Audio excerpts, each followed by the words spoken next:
Hello la famille, Hello la famille, moi c'est Manu. et moi Mohamed. Ensemble, nous sommes le couple Rupenza Tungara. Dans ce nouveau numéro, nous allons parler du témoignage de mon épouse, Emmanuelle, qui est quittée de païenne à chrétienne. Let's go.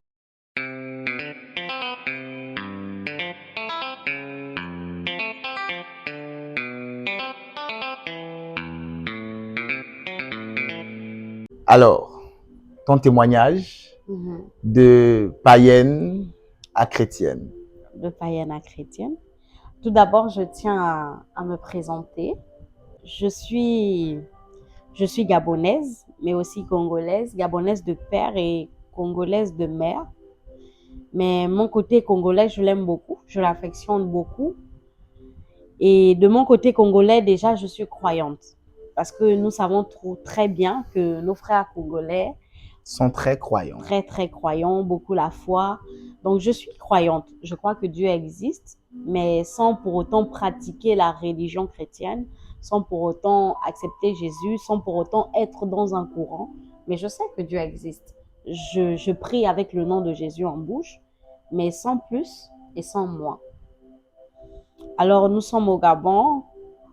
Je grandis comme ça. De temps en temps, je prie quand je suis malade, quand j'ai besoin de quelque chose, parce que je sais que Dieu existe. Et un jour, maman va nous emmener dans une nouvelle église. Elle va nous emmener dans une nouvelle église à l'Alliance chrétienne. Et étant dans l'église, l'atmosphère de l'église, comme tu l'as dit dans ton témoignage, les personnes, l'amour qui était dégagé, va tout de suite me frapper. Et je ne sais pas comment. Il y a ce truc-là qui vient naître. Il y a cette onction, il y a cette atmosphère qu'il y a dans l'église. Cette première fois-là, qui est vraiment incroyable. Et automatiquement, je décide de rentrer dans les compagnons d'œuvre, dans le département jeunesse. Je décide de servir Jésus et je rentre dans le département intercession. Avec ma petite sœur, nous sommes très zélés. Oui. Après les cours, nous sommes à l'église. Les week-ends, nous sommes à l'église. Il y avait, à chaque fois qu'il y avait des programmes avec le département jeunesse, oui, on allait tout droit rentrer dans les programmes, au théâtre, etc. On était tout le temps là, très zélés aussi dans la prière. On priait beaucoup à la maison. Quand maman était malade, on allait dans la chambre, on priait avec elle, on tenait la main de maman. Et c'était toujours une victoire, une joie de voir que quelques heures après, maman se sentait mieux. C'était des trucs comme ça. Ok, déjà, donc à ce niveau, déjà, depuis le département jeunesse, il y avait déjà un puissant témoignage. Le Seigneur opérait des miracles et agissait au travers de tes mains. Il y avait cette soif-là. Et nous connaissons tous nos églises ici au Gabon. Du jour au lendemain, maman va nous annoncer que nous allons quitter l'église parce que elle a eu des déceptions dans l'église, des comportements qu'elle ne pouvait pas supporter dans l'église. D'accord. Et elle a eu raison. Donc, nous sommes partis de cette église-là et nous nous sommes retrouvés à la maison. D'accord. Et comment ça s'est passé à la maison? À la maison, au début, je priais. Au début, je lisais la Bible. Je tiens à préciser que la Bible que je lisais, c'était les petits formats Nouveau Testament. Oui, Nouveau Testament. Voilà. Donc, c'était des Bibles de poche que tu avais? C'était des Bibles de poche que j'avais. Donc, pendant ces temps à la maison, je tiens un peu, mais très vite, le naturel revient au galop. Je retombe dans mes travers, je vis ma vie comme je l'entends. Je peux même dire que j'oublie que je lui ai donné ma vie à Jésus. J'oublie que je suis chrétienne. Je sais que Dieu existe. Il est là dans une partie de mon cœur, mais pas assez pour que je l'entende et pour que sa voix domine sur tout ce qui est autour. Donc, je vis ma vie de jeunesse en tant qu'une très belle jeune femme, adolescente, qui commence à avoir ses formes, etc. Je vis ma jeunesse et j'arrive même jusqu'à redoubler mon BPC parce que j'étais à Olumi. Je redouble mon BPC parce que... L'année avant de me rencontrer. Je redouble mon BPC parce que je m'étais totalement donnée au désordre. Totalement donnée au désordre, sortir avec les copines, faire vraiment des bêtises. Et quand je redouble, mes parents s'asseyent et prennent la sage décision de dire, bon, on va l'enlever au public, elle ira au privé. Et ils me Ok. mettent à EPI. EPI. Voilà. Et quand ils me mettent à EPI, je suis d'abord de base une jeune fille très intelligente et très carrée dans ses études. Donc, quand je redouble mon BPC la première fois, c'est vraiment à cause de la puberté. D'accord. Donc, quand je vais à EPI, c'est avec une mentalité très sérieuse. Pas de désordre, pas de copains, pas de copines, rien du tout. Je vais pour avoir mon BPC. Et là, je rencontre un jeune homme qui me fait la cour. Parmi tant d'autres, il avait quelque chose de particulier. Et moi, comme bonne païenne qui ne s'interdit rien, voilà, je ne m'interdis rien. Je lui ai dit, bon, tu sais quoi, on va essayer. Et on a essayé. Ok. Mhm. Et vraiment, le mot essayer, parce que je tiens à préciser, elle m'a dit oui qu'à la mairie. Parce que lorsqu'on s'était mis ensemble depuis des années, un long moment avant de se marier, tout ce qu'elle m'a dit, c'est OK, on va essayer. Et elle m'a dit oui qu'à la mairie. OK, Alors, on essaie, on est là dans la relation, on la vit. Et c'est comme s'il était un ange qui était venu d'accord. à une période bien précise parce qu'on a commencé la relation, ça allait. Mais j'ai commencé à avoir des moments très compliqués, des problèmes personnels, des moments difficiles que je traversais. Et c'était l'ami qui était avec toi, avec qui tu Voilà, je pouvais le partageais. partager avec personne et c'était l'ami que j'avais, à qui je partageais ces problèmes, je partageais ces difficultés-là. Et je m'attendais à voir juste une épaule qui devait m'écouter et me dire, tu sais quoi, ça va aller. Mais j'étais très surprise parce que comme je dis, c'est comme si c'était un ange qui était venu. Il me faisait écouter des adorations, il m'exhortait, il me donnait des versets bibliques. C'était très étonnant parce que moi, quand je l'ai rencontré, je ne savais pas qu'il était chrétien. Je ne pouvais même pas soupçonner qu'il était chrétien. Donc, quand j'ai vu cette facette-là de lui, ça m'a beaucoup plu et ça m'a beaucoup consolé, ça m'a beaucoup fortifié. Et de là, comment ça se passe la deuxième phase maintenant, le retour vers le Seigneur?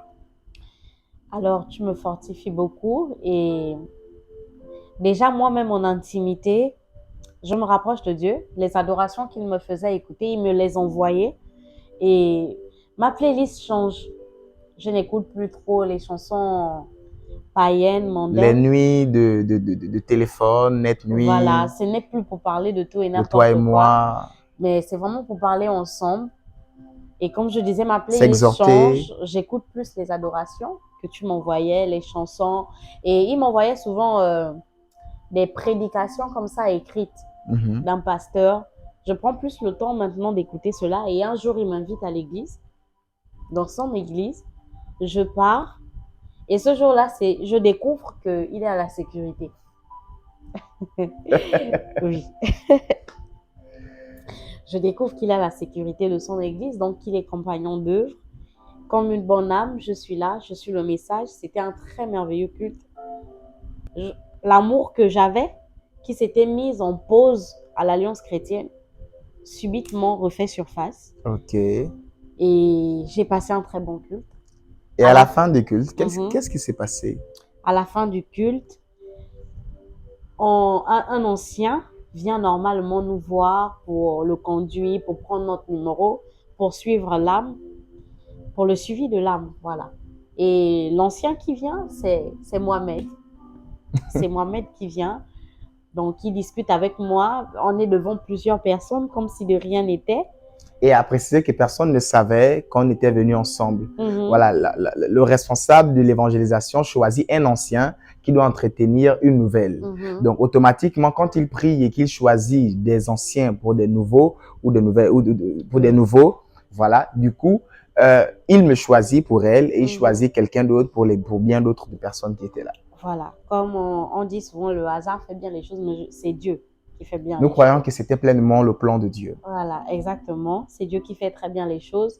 Donc, ma vie chrétienne renaît, elle refait surface avec lui qui prend son rôle très au sérieux, qui est vraiment là, qui m'exhorte, qui m'accompagne pour prier. Et une après-midi, après le culte, on va chez sa maman passer un peu le temps avec sa maman et on passe des temps de prière. Et là, je lui ai dit, tu sais quoi, je ne parle pas encore en langue. Il m'a dit, quoi, tu ne parles pas en langue? Mais comment ça? Pour lui, c'était un peu choquant parce que lui, il a parlé en langue très tôt, à 12 ans, à 11 ans, 12 ans. Il a parlé en langue. Et donc, c'était vraiment étonnant que moi, je n'arrivais pas encore à parler en langue. Il m'a dit, tu sais quoi, on va prier. Soupire seulement dans ton cœur. Et ce jour-là, j'ai parlé en langue. J'ai parlé en langue, j'ai été saisie, remplie du Saint-Esprit. J'ai Alléluia. parlé en langue, Quelle j'ai pleuré. présence. J'étais vraiment heureuse. J'étais vraiment heureuse. Je veux savoir, mais est-ce qu'à ce niveau, il y avait déjà un réconfort intérieur face aux problèmes que tu traversais et toutes Énormément, ces choses? énormément, énormément. Il y avait un Dieu, il y avait un Père qui était là, il y avait une présence qui était là. Et ça efface tout. Ça efface tout. Franchement, c'était un réconfort, c'était une joie. Quand on m'a dit cette paix, Christ nous donne cette paix qui surpasse toute intelligence. Mon intelligence n'arrivait pas à expliquer la paix de cœur que j'avais, la paix d'esprit que j'avais, la joie que j'avais, la soif, l'amour que j'avais. J'étais en train de renaître de nouveau. Gloire à Dieu. C'était vraiment merveilleux. Et surtout de traverser ça avec quelqu'un que j'aimais aussi beaucoup. Que j'aimais beaucoup. C'était encore 2 fois plus mieux. D'accord. Et dans l'évolution de cette marche qui est si longue, où des fois il y a des chutes, des fautes et des faiblesses, tu as eu à prendre une grossesse qui est aujourd'hui ton premier fils. Oui. La famille s'est fâchée, l'église s'est fâchée et quelque part tu t'es retrouvé tout seul avec le père de ton enfant qui est aujourd'hui ton mari. Comment tu as pu gérer cela avec le Seigneur? Est-ce que tu priais encore? Est-ce que tu as abandonné le Seigneur? Comment ça s'est passé? Alors, ça s'est passé comment? C'était à la période de mon baccalauréat. Et comme je disais, malgré le fait qu'on était très, très zélés à soupirer aux choses de Dieu, il y avait toujours ce côté où la chair était très faible. Oui. Et on s'aimait, on a succombé et je suis tombée enceinte. Je suis tombée enceinte. Les parents étaient fâchés, ils n'étaient pas contents. L'église était fâchée, les parents spirituels étaient fâchés, ils étaient déçus. Parce qu'on nous, on voyait quand même un futur, on voyait un espoir, on voyait des jeunes zélés. On se disait, ouais, on va les encadrer pour bien faire les choses. Et je suis tombée enceinte. Est-ce que ça a été une déception pour moi? Non. Parce qu'il y a eu des choses qui se sont passées bien avant qui m'ont fait croire que je n'allais plus avoir d'enfants. Il y a eu des problèmes de santé, des choses physiques qui se sont passées où je me suis dit que je n'allais plus avoir d'enfants. Alors pour mon jeune âge et à la période où je suis tombée enceinte, ce n'était pas la bonne chose, mais vous savez, quand on est zélé, on dit tout ce que Dieu fait est bon. Tout ce que Dieu fait concourt au bien de ceux qui aiment Dieu. Et pour moi, je disais, Seigneur, peut-être ce n'était pas la bonne chose, mais en tout cas, je vais accepter ça comme ça. Je vais prendre cet enfant comme ça. Il y avait aussi la honte. Oui. Il y avait beaucoup la honte. Et la honte d'avoir déçu tout le monde, l'entourage, les parents, l'église. Mais il y avait toujours le Seigneur qui était là. Il y avait toujours cette présence-là. Il y avait toujours le Seigneur qui parlait. Qui ne lâche jamais. Qui consolait. Qui n'abandonne jamais. Voilà, en tant que jeune. Et je dirais ça, je partagerais ça à une jeune fille qui peut se dire à cause de ce que tu as fait, c'est irréparable. Non, c'est pas irréparable. Yes. Qui va peut-être se dire non, je vais avorter parce que ce sera difficile, je vous assure. Il y avait la honte. Il y avait la honte qui était là parce que il y avait tellement de défis qu'il fallait passer. Il y avait tellement de personnes qu'il ne fallait pas décevoir. Il y avait tellement de choses qu'il fallait faire qu'il y avait la honte qui était là. Mais cette honte-là, prends ça pour toi. Prends ça comme ça, comme la Bible dit quoi? La Bible dit, lorsque je marche dans l'ombre de la vallée de la mort, je ne crains aucun mal car l'Éternel est avec moi. Oui. Sa houlette et son bâton me rassurent. Oui.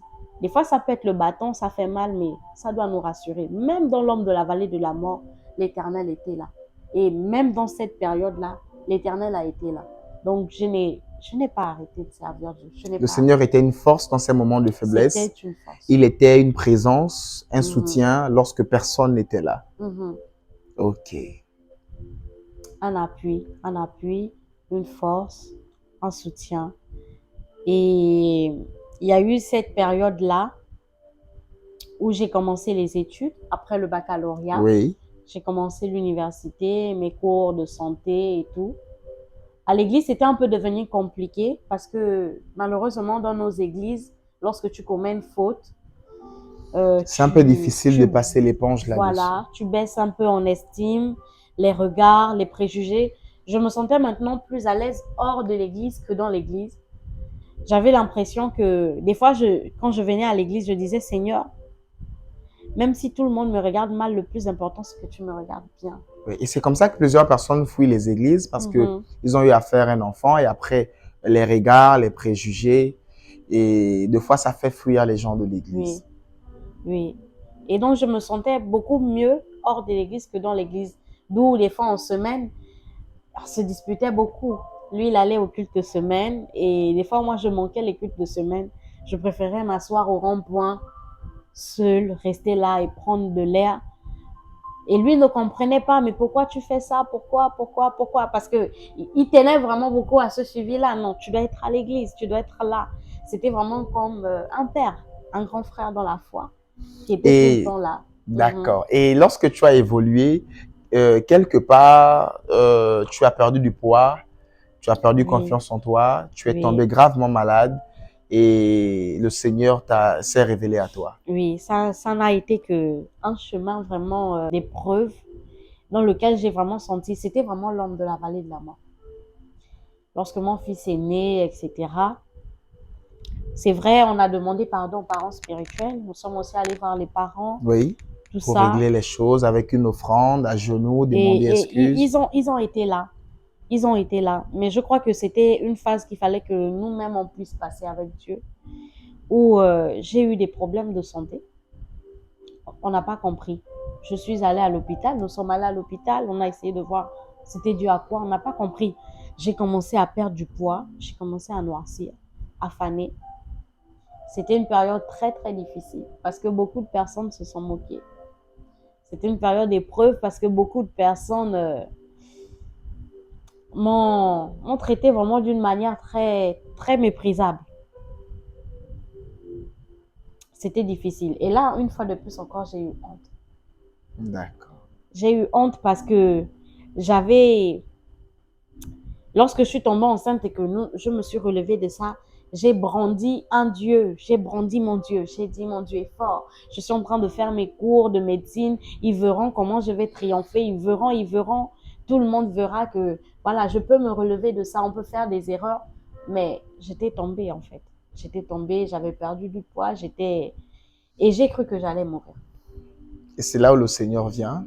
Je m'étouffais en dormant, ça n'allait pas, j'ai cru que j'allais mourir. Et personne ne me comprenait. Même celui qui était là au début. À un moment, je ne comprenais plus rien. Il ne me comprenait pas. Personne ne me comprenait. C'est vrai. Parce que j'avais beau prendre les médicaments, ça n'allait pas. J'avais beau manger, rien n'allait. Donc, personne ne me comprenait. Alors, cette période-là, même moi-même, j'ai cru que j'allais mourir. Jusqu'à ce que je voie le Seigneur me dire, « Hey, je suis là. Je vais te sortir de là. Je vais te sortir de là. » Et on avait un programme à l'église de fin d'année. C'était d'enlever notre nom du calendrier satanique. Exactement. Ce programme-là, je l'ai pris à cœur. Oh là là, j'ai prié comme j'avais jamais prié. Malgré les fautes, malgré les faiblesses, malgré le rejet, le sentiment d'être abandonné. Oui, malgré que... Tu t'es attaché à la prière. Ouais, c'est vrai, parce que dans l'église, je me sentais plus à l'aise. J'ai fait abstraction de ça et je me suis concentrée sur Dieu. Ainsi dire à quelqu'un que même si tu te sens comme rejeté par les regards, les préjugés, n'arrête pas d'aller à l'église parce que c'est là où il y a la solution pour ta situation. C'est vrai. Parce que quand je me suis éloignée, ça n'a rien donné.